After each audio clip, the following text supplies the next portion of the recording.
Hi everybody, welcome back to my channel, Learn English with Chef Joanna. And today I'm going to go over 3 idioms.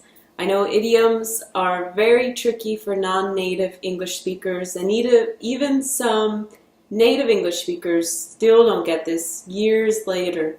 So we're just going to go over 3 today, but there's a lot.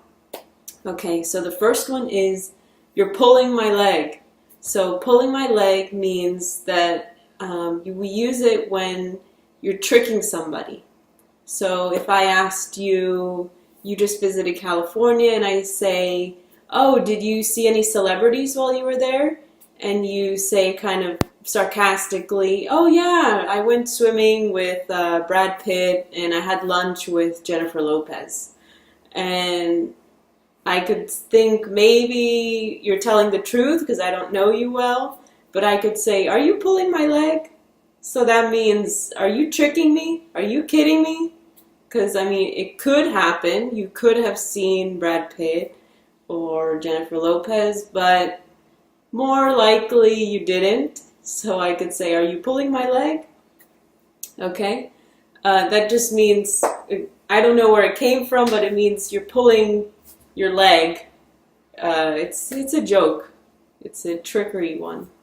The next one is playing your cards right. So cards refers to the cards that you play like in poker or blackjack. You know, you go to Vegas, Las Vegas, you play the cards. So then you have your cards, you know, the jack, the ace, the 5, whatever, and you're playing with people.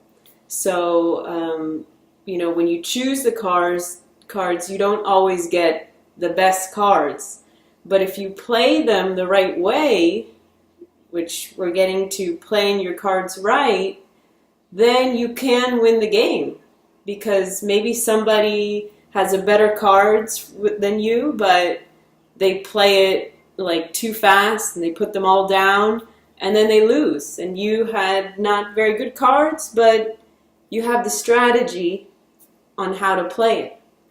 So we use that in real life for real things, and we talk to people, let's say if they're in a job and they could get a promotion maybe next year, and so the boss or another coworker may say, oh yeah, you have a really good experience in history and you have very good rapport, which is kind of relationships with the boss. If you play your cards right, you could be the manager next year. So you could get a promotion if you play your cards right.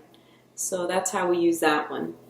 And the last one is, beauty is in the eye of the beholder. So this one we like to use a lot because people have difference of opinions on many things, especially beauty. So, for instance, if you're walking down the street in maybe Barcelona and somebody says, this is the most famous building, the architect is so famous, and it's one of the most beautiful buildings in the world. And you see it and you think, this is, you know, hideous, it's ugly. And then you could say to your friend, well, beauty is in the eye of the beholder. So it means that beauty is subjective, which means it's to everybody's view. So it's not like mathematics, 1 + 1 = 2. Everybody can agree this is objective. But subjective means that it is subject to each person's view. So what I may think is beautiful, you may not think is beautiful, or there's many subjective things like what you should eat, or the exercise you should do, or how much you should work. These are all subjective things.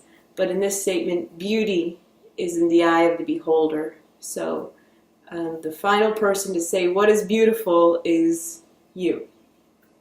So that's it for today.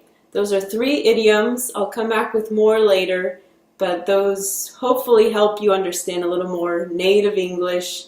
And we say them very fast, but there's a lot of meaning in it. So if you get that, you're on the right step to learning more English. Alright, if you have any questions or comments, comment below and like the video or subscribe if you like.